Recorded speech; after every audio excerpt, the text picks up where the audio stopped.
Bonjour, bienvenue dans cette vidéo où je vais vous présenter l'équipement que je viens de recevoir. Oui, ces équipements que j'ai commandés pour faire de l'IoT, histoire d'autonomiser, d'automatiser l'arrosage dans le jardin que je vous ai présenté dans la vidéo précédente. Alors, je viens juste de déchirer ça. C'est un paquet Amazon. Alors, premier composant clé pour notre système, c'est, alors j'approche ça un peu, le SP32. Le SP32, c'est, disons, ce sera le cerveau de mon système. C'est lui qui va me permettre de, voilà, de commander l'arrosage et tout. Vous le voyez, il est assez petit et tout. Et c'est un module assez performant qui peut être programmé avec l'éditeur de Arduino. Et il a beaucoup plus de fonctionnalités que Arduino. Un exemple que j'aime bien, c'est le mode Deep Sleep. Genre, vous pouvez mettre le module en veille et le réveiller via un capteur, via tout ce que vous voulez.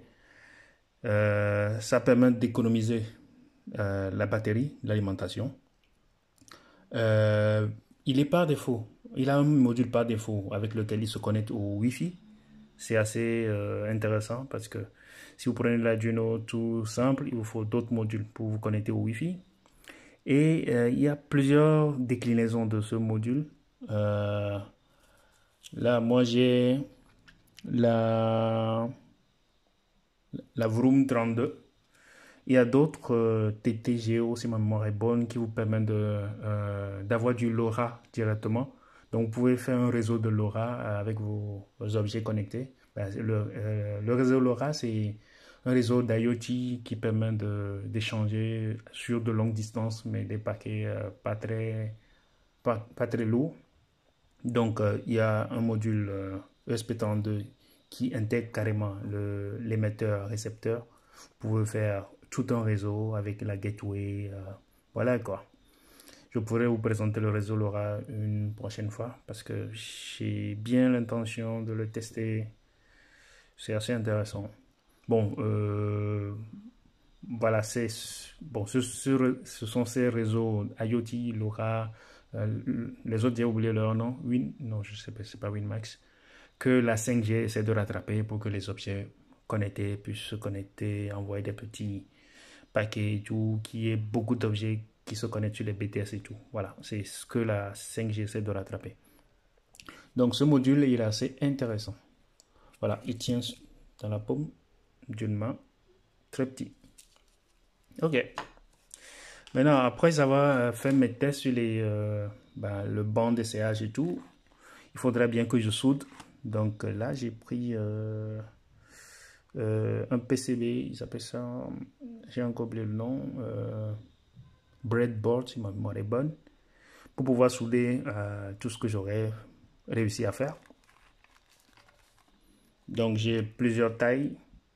J'ai la grande, la petite, la plus petite, disons, la petite en longueur, la grande en longueur. Voilà. Et c'est pas fini. Après avoir programmé le système, bah, il faut des tuyaux. Là, j'ai un distributeur que je peux connecter sur le robinet et avoir deux sorties pour arroser.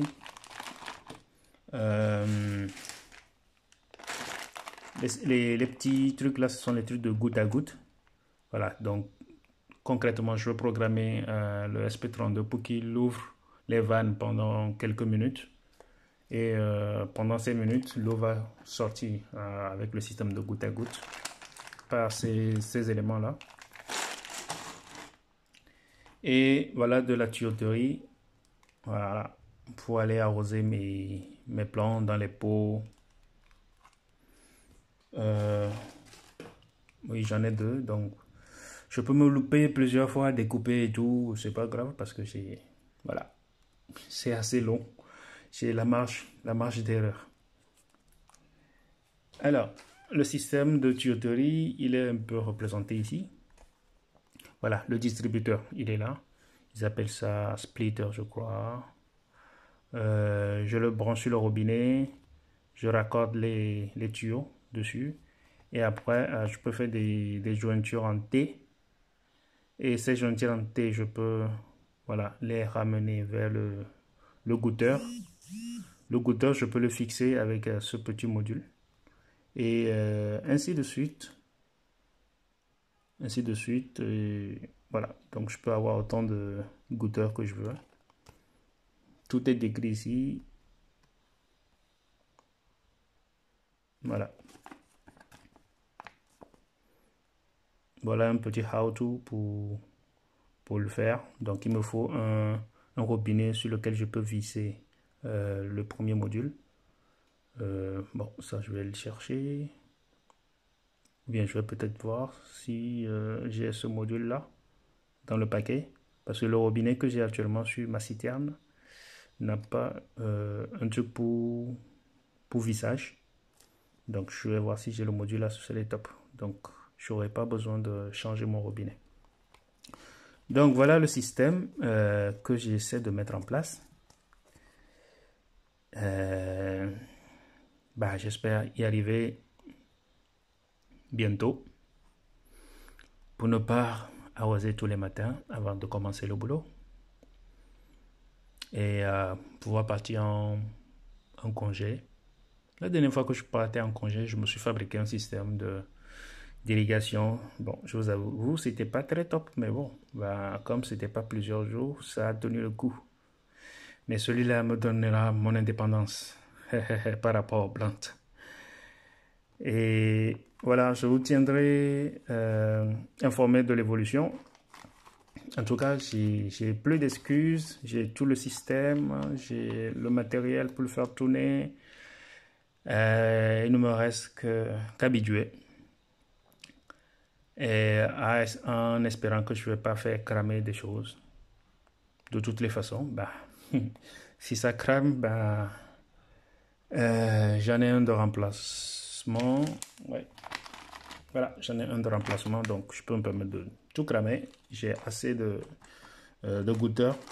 J'ai assez de goûteurs ici aussi. J'ai assez de tuyaux. J'ai assez de plaquettes pour souder. Donc, j'ai droit à l'erreur. Voilà pour cette vidéo.